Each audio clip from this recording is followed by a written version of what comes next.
your thoughts po sa sinabi ni Representative Paulo Duterte sa comment niyo last time about sa 500 peso Noche Buena?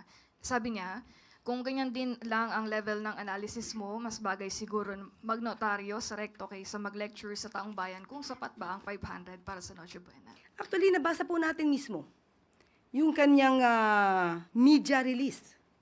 At nabanggit din po niya, maliban po sa kanyang ganyang klase ng pananalita, nabanggit din po niya patungkol sa konsensya. So, siya pa po ba ang magsasalita tungkol sa konsensya? Hindi po ba ang kanyang sariling ama ang umamin na he killed people? Sino po ba ang may kakilala na hitman at kayang magpa-liquidate? At sino rin po ba ang umamin na hindi gumagalang sa human rights? Now, are we talking about conscience? At patungkol sa sinabi rin po niyang korupsyon, hindi po ba ang sarili niya ring ama ang siyang umamin na siya ay korap? So, sino kaya ang nakinabang sa korupsyong inamin ng sarili niyang ama? Tandaan po natin, ang Pangulo. Ang nais ng Pangulo ay maiangat ang buhay ng bawat Pilipino. Nandiyan po ang mga programa ng Pangulo, ang kadiwa centers, kadiwa ng Pangulo, 20 pesos kada kilo na bigas, walang gutom program at iba pa.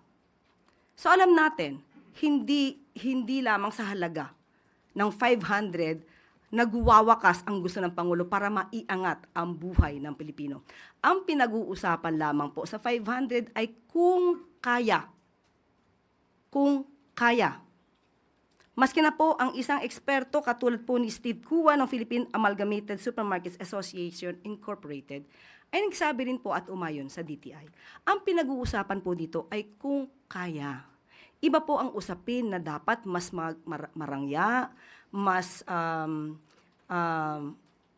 festive kapag pinag-usapan natin ang handaan pamasko. Ang pinag-usapan natin dito ay kung kaya. Yun lang po ang issue ng DTI at the time dahil ang DTI po, pinagmamalaki po nila na ang mga manufacturers ay nakausap nila.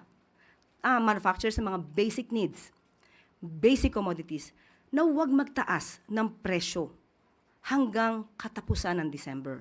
Yun lamang po ang gusto ring ipagmalaki ng DTI at ito po ay isinagawa ng DTI para sa taong bayan. Sana hindi po nila ma-miss yung pinaka-essence kung bakit sinasabi po ng DTI nakakayanin ng 500 dahil po napakiusapan po nila na huwag magtaas ng presyo.